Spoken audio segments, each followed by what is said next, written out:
Hello viewers, welcome to Vidyalakshmi YouTube channel. Today from Social Science 8th Standard History Chapter 3, that is Unit 3, Ruling the Countryside, we are going to discuss in this video. Okay, this is one of the interesting topic, and here we are going to discuss about the different revenues, the revenue system. The main aim of the lesson, how they are gained the revenue from India and what are the types of revenue they collected from India. That is the thing we are going to discuss in this particular video. Okay. So I made into two parts. As usual, previous videos, you know very well, history is a lengthy, somebody's story only we are going to discuss here.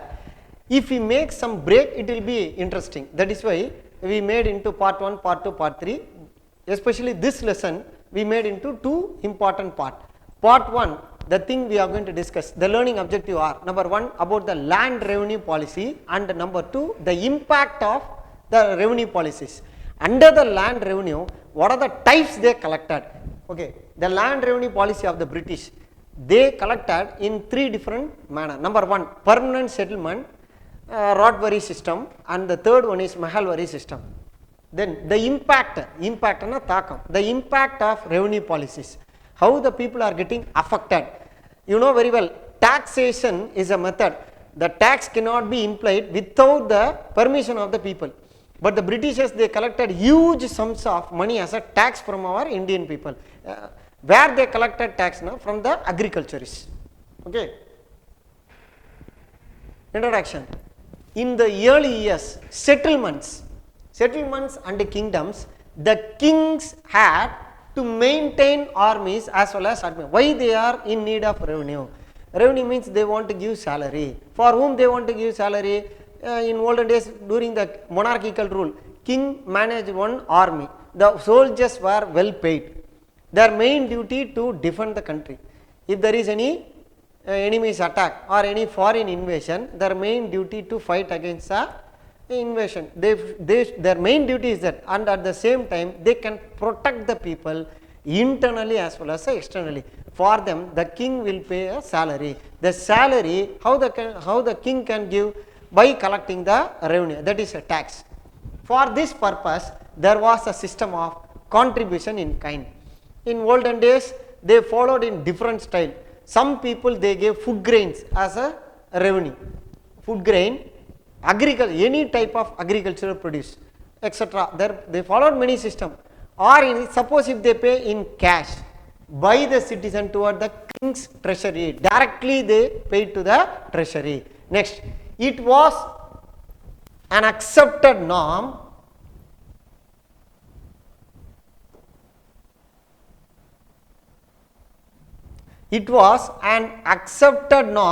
considered as a fees for famine and flood. Unfortunately, if there will be a threat, natural threat, because of the pollution. The pollution only creating all the man is responsible for all the sort of sorrows. So if there is any famine happen, no rainfall or low rainfall or crop failure, it will cause the famine. The main cause of the famine is due to these reasons, and also some flood, heavy rain. So there may be some natural disaster will happen automatically. The king had revenue collectors who used to go around the territory and collect this revenue on behalf of the king. King cannot directly move to each and every house and he knocks the door and he won't collect the money. So he appoints some officers. They are called tax collectors. Okay. Next, the land revenue policy of the British. So that style, when they occupied India, they made some changes. The Britishers made some changes, especially in the our Indian territory are getting ruled by the East Indian Company. Okay, the East India Company of Britain, they were from Britain, so they were called Britishers. Set foot on Indian shores. They reached India for trade only. When they completely identified the misunderstanding between the ruler, they occupied completely and we became slave. In the early 18th century, and slowly the influence of British started spreading in various parts of India. First they reached Calicut, and then they reached to Bengal, and afterwards they completely occupied the entire Indian territory. In those days, India was essentially agrarian society. Still Indian agriculture is completely obtaining from agriculture source only, with negligible organized industries, very few industries. Next, the British found it difficult to sustain, to develop, to sustain its business interest in India as they had to, because they are in need of, why many people are doing business? To gain profit, to earn profit. The same style British has followed. In olden days, we don't have direct currency method. They used to follow the metal currency, that is gold. Gold is silver. Every time when they purchase goods, they have to give some huge amount of gold for trading purposes. This was disliked by the British. With gold or silver brought from Britain to purchase, what are the goods they purchased? They purchased spices, cotton and silk textiles. The spices are not available, easily available in the British. So, they purchased in India and they sold in Britain, European continent, with a huge profit. For that they gave gold or silver. Next, land revenue policy of the British, continuation. Next, it was under these conditions after the Battle of Buxar that a turning point was made from 1757, that the Mughal Emperor Shah Alam II granted the Diwani. What do you mean by Diwani? The company became the chief financial administrator. They got the right for collecting the tax. Where they got the right? From Bengal, Bihar and Orissa. Bengal, Bihar and Orissa under Robert Clive, who was responsible. It is clear that the company was not interested in the welfare of the people. Why they occupied? Because every time when they purchase goods, they have to give huge sums of gold or silver. Instead of paying the huge sums of gold and silver, they followed this technique. Their gold will be completely under reserve. They collected the gold from India and they spent the same money to the Indian for purchase of the good. So, directly without any capital or investment, they collected the revenue because of the right. That was responsible under the Robert Clive. Next, permanent settlement. This system, who introduced this? Where they introduced? These are all the two main questions we have to identify here. The system was introduced by Lord Cornwallis. The system was introduced by Lord Cornwallis. In which year? Where they implemented? In 1793 at Bengal, Bihar and Orissa. Previously we came to know they reached there and they started collecting the revenue. These three states, Bengal, Bihar and Orissa. The Jamindar was required. They at that time only Jamindars are powerful. Their main duty to collect the tax and they want to remit to the British. The Jamindar was required to pay fixed amount of revenue of the company every year. Compulsory they have to pay, whether they are obtaining the income or not, compulsory they have to pay.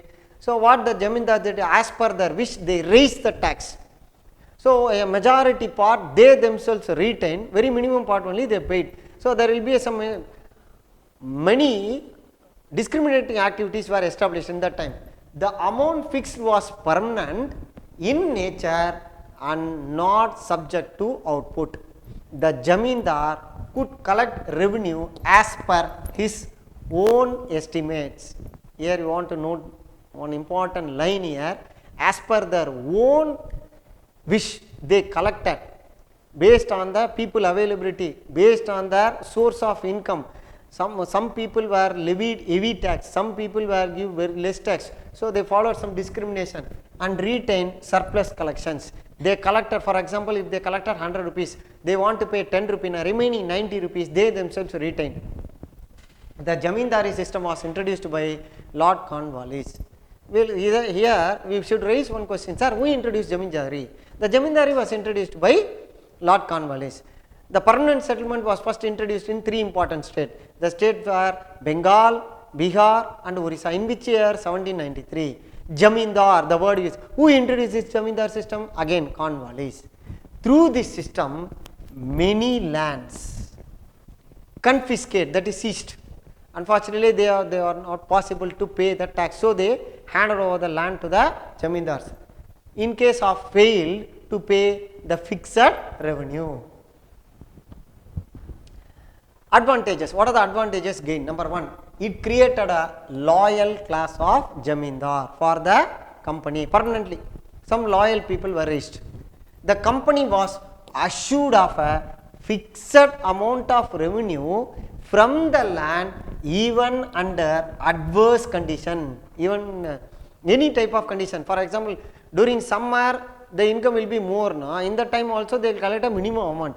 During the winter or any other unfortunate season also they made fixed. So it gave a huge profit to Jamindars.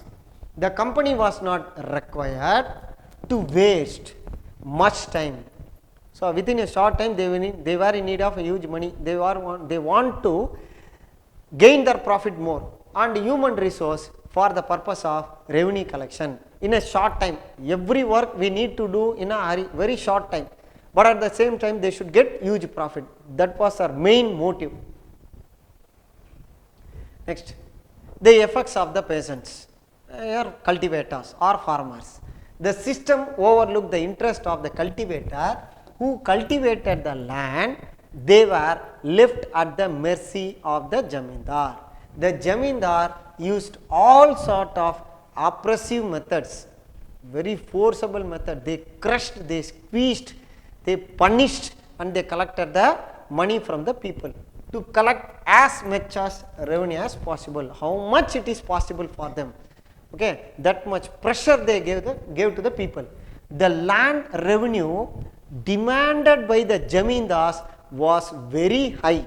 Therefore, the cultivators were forced to borrow from the money lender. In one particular situation, they were not able to repay the interest as well as principal. Finally, they handed over the entire property to the money lenders. The company officials convinced that revenue system required modification. They themselves decided, so somewhere some mistakes is going on, we need to correct, it is our responsibility. So they made some modification. Modification means here changes to meet the expenses. Who made here? Officials. Which official? Company officials. So they introduced this. Then the next one, they made that modification resulted in the introduction of Rotwari system. Okay, what do you mean by rot? Rot means cultivator. From the peasants they collect the vari means tax. Clear? It was introduced in two important states. One is Bombay and another one Madras. Bombay and Madras presidencies. It was started by Captain Alexander. Lord Cornwallis introduced the Jamindar system. Here Captain Alexander who introduced the Rotwari system, and later it was developed by Sir Thomas Munro. It was started by Captain, but it was developed by Sir Thomas Munro. Rot means cultivator or peasants. What are the merit and demerits here? Merit, the peasant became the owners of the land. They were free from the exploitation by the Jamindar. Completely they set free. Next, the company gained financially as it could increase the land revenue. Previously, these huge sums of hectares of land I have to pay this much money. Now, the land getting fragmented, separated. So, the revenue will automatically getting increased. Demerit, it was as high as 50%. Another problem what was happened here now, previously for 1 hectare if they paid 100 rupees, now they have to pay for 1 acre. 1 hectare equal to 1.5 acres, you know that very well. Now they have to pay nearly 50 to 75 rupees. So it doubles some the amount. So 50% of the produce completely they have to pay. 50% of the produce of the land, the flood means they escaped. They were left their land completely and they moved to some other area for the livelihood. Completely they migrated.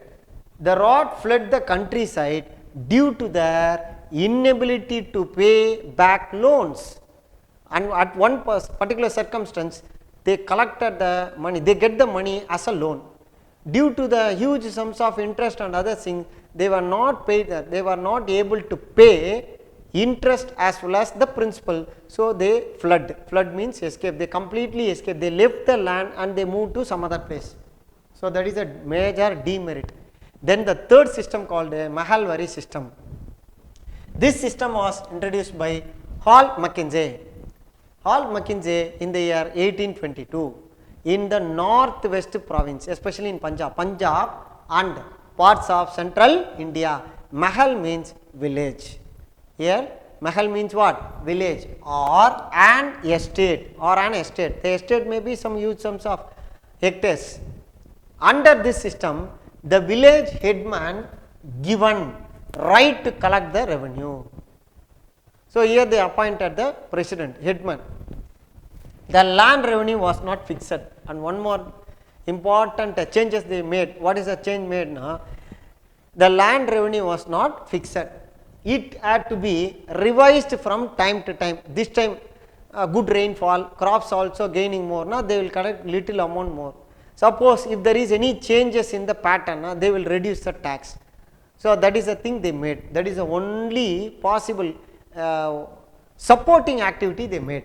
This system too, revenue was very high and the condition of the peasants remained miserable. Whenever they gain profit, they have to pay huge sums of money as a tax. Okay. So in this system also people suffered a lot. Its impact means takam. It can be stated that all these policies were followed to extract maximum revenue. They gained the maximum revenue. The interest of cultivator were ignored completely, their interest completely getting ignored. Small landowners forced to mortgage. So what do you mean by mortgage? They got the loan. For the loan security, they handed over the document of their property for loan, that is called mortgage. Resulted land fragmented, this word I previously mentioned, and affected the yield. So it resulted the crop yielding completely getting disturbed. Land became a saleable, now it became a saleable property. Previously it was a important property, at any cost people won't sell their land, but unfortunately this situation, this condition make them to sell their property. Saleable commodity as the oppressive policies, the policies implemented by the Britishers. Revenue officials forced to sell their land. They gave the pressure to the people. Due to the over pressure, they started selling their lands. Villages lost self-sufficiency. Completely they lost the self-sufficiency, and some peasants grow crops like indigo. These are all the commercial crop. The crops were, the Britishers were forced to cultivate. So one of the important item for dyeing material, to earn large profit. Instead of cultivating the food crop, they started cultivating the commercial crop like indigo. So this also affected their entire livelihood. Now let us check one by one. So far two, let us check I gave here.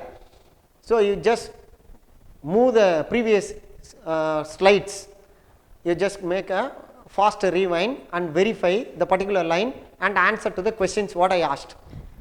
These are all not my own question, it is absolutely from our textbook, just for testing our ability, okay, evaluation, self-evaluation. Who granted the Diwani right of Bihar, Bengal and Orissa to the company? So just before only we just come over there and easily we can answer for this. Name the British authority who introduced a permanent settlement. Very, very simple questions. List the names of the area where it was introduced. Next, under the permanent settlement, who acted as the agent, okay, of the company to collect the revenue, permanent settlement. Then what happened if the Jamindar failed to pay the revenue under the permanent settlement? And then how were peasants affected by permanent settlement? These are all some of the easiest question to check our ability to answer, okay, GK questions. And then let us check 2. Name the areas where Rodbury system was introduced, like the previous check 1. Who was recognized as the landowner in the Rodbury system? Very, very simple. While answering to this, again you go through the previous slides. How were peasants affected by the Rodbury system? what does Mahal mean, and who was given the right to collect the revenue from the peasants under the Mahalwari system. Then here I gave some exercises, book back exercises. Previously, in previous chapter also, I made actually I attached the file completely like a PDF I attached here. The same pattern here too I implemented just for our gaining more knowledge. For another way easily we can answer, that is why I attached this particular PDF lines are here. East India Company got Diwani right from the Mughal Emperor Shah Alam II. Permanent settlement was introduced in Bengal. Which revenue system created class of revenue? Permanent settlement. Who became the owners of land? Peasants. Who felt threatened by the influx of indigo? Europeans. Blue gold was referred, indigo. Indigo revolt, Budwan. Who declared that sowing? Queen of England. Next, column and A and B. Here I gave question. This is text, book back. For this I gave the answers also here. It will be very easy for you to make a cross check. The same way filling the blanks also. In the earlier times of India, for our easy understanding, Lord Clive, Diwani right, Rot, peasant, Lord Cornwallis, permanent settlement, Holt Mackenzie, Mahalwari system, Thomas Munro, Rodbury system. Next, in the earlier times, India was agrarian society. Under the permanent settlement, Jamindars. In the Mahalwari system, who was appointed as a person to collect the tax? Headman, village headman. Dash crops are grown, cash crops. Example, indigo. Then what grows? Temperate in the climate of Europe. So that is the end of the session. As usual, I want to say thank you. Before ending our session, still we are not completely recovered from the pandemic. So dear children, stay safe, save others.